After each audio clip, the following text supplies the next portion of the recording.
What's up everyone and welcome to our channel Paaji Talks. Like always, we'll discuss a business strategy, not the textbook way, but our way, the new way. So guys, today there's a very interesting topic, OLA and OLA versus Uber.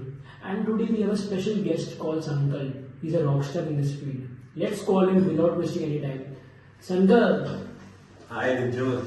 It's Hello. an honor to be here on your channel. It's a pleasure to have you. Please have a seat. Thank you. So, Sankal, let's get direct into the topic.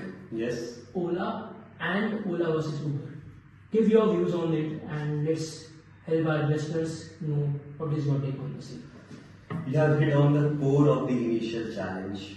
Ola was essentially a star in the Indian market, but Uber's entry threatened to turn it into a question mark. Ola couldn't win a direct spending war, so their strategy was to get smarter. They focused on market localization. Instead of just copying Uber's model, they adapted it for India's massive segment of the population that wasn't using cabs. They also rolled out a wider variety of payment options, which was crucial in a diverse markets like India. These tactical adaptations were their key defensive moves, helping them defend their turf and keeping a solid customer base. Rightly said, that was a very interesting point which you made. Also, you would have seen that first when you used to book a cab, you used to say Ola book kar de. So coming to the main point, what we have seen today, the government is pushing towards EV vehicles. What is your views on that and how can Ola and Uber go and continue this new policy? That's where the genius lies. The government's push was a new industry-wide variable that presented both a threat and an opportunity. A threat because their existing business models relied on traditional gas-line vehicles. An opportunity because it opened up a entirely new high-growth area. This is where Ola executed a brilliant strategic pivot. Exactly. Instead of just focusing on their ride-hailing business, they decided to pivot towards this new reality. They didn't see electrifications. Yeah. That is a very interesting point you made. And this electrification has just a problem to solve. They saw it as a future to mobility and they wanted to Lead the future. lead the future. Yes, Exactly. Yeah, and that was their biggest move. Ola Electric not only being available on the app but also manufacturing it. Yes. So they had a bigger and massive vision. But don't you think there is some risk also in the same? Yeah, there is. Absolutely, you are not wrong in it. It was a massive strategic bet, but it wasn't a blind leap. It was a calculated move rooted in their overall goal of mobility adaptation and diversification.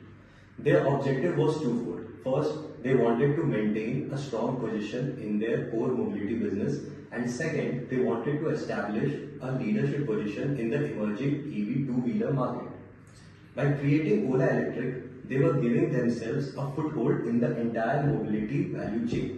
From the services to the vehicle itself, it was about creating a new foundation for the company that was future-proof and positioned them at a very forefront of where the industry was headed. Exactly, the point which you made that they were not thinking of today but the future. That is what a vision like a company like Ola has.